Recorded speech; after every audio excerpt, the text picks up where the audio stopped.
আপনি জানলে অবাক হবেন, পৃথিবীর ৯৫% ইন্টারনেট আকাশ দিয়ে নয়, সমুদ্রের নিচ দিয়ে চলে। হ্যাঁ, ঠিকই শুনেছেন।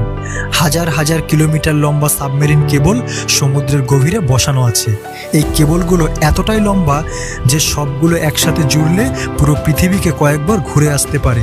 এই কেবলগুলোর ভেতর দিয়ে আলোর গতিতে ডাটা এক দেশ থেকে আরেক দেশে পৌঁছে যায়।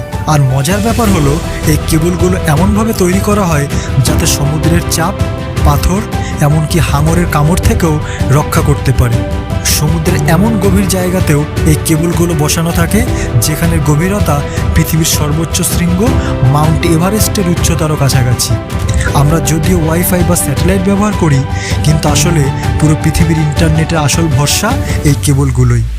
একটা কেবল ক্ষতিগ্রস্ত হলে পুরো দেশের ইন্টারনেট স্লো হয়ে যেতে পারে। ভাবতে পারেন, আপনার ইন্টারনেট আসলে সমুদ্রের নিচ দিয়ে চলছে। এমনই অজানা তথ্য জানতে চ্যানেলটিকে এখনই সাবস্ক্রাইব করুন। আপনি জানলে অবাক হবেন, পৃথিবীর ৯৫% ইন্টারনেট আকাশ দিয়ে নয়, সমুদ্রের নিচ দিয়ে চলে। হ্যাঁ, ঠিকই শুনেছেন। হাজার হাজার কিলোমিটার লম্বা সাবমেরিন কেবল সমুদ্রের গভীরে বসানো আছে।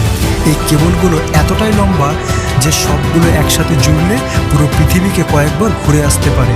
এই কেবলগুলোর ভেতর দিয়ে আলোর গতিতে ডাটা এক দেশ থেকে আরেক দেশে পৌঁছে যায়।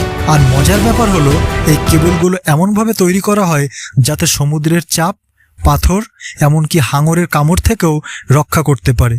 সমুদ্রের এমন গভীর জায়গাতেও এই কেবলগুলো বসানো থাকে যেখানের গভীরতা পৃথিবীর সর্বোচ্চ শৃঙ্গ মাউন্ট এভারেস্টের উচ্চতারও কাছাকাছি। আমরা যদিও ওয়াইফাই বা স্যাটেলাইট ব্যবহার করি, কিন্তু আসলে পুরো পৃথিবীর ইন্টারনেটের আসল ভরসা এই কেবলগুলোই।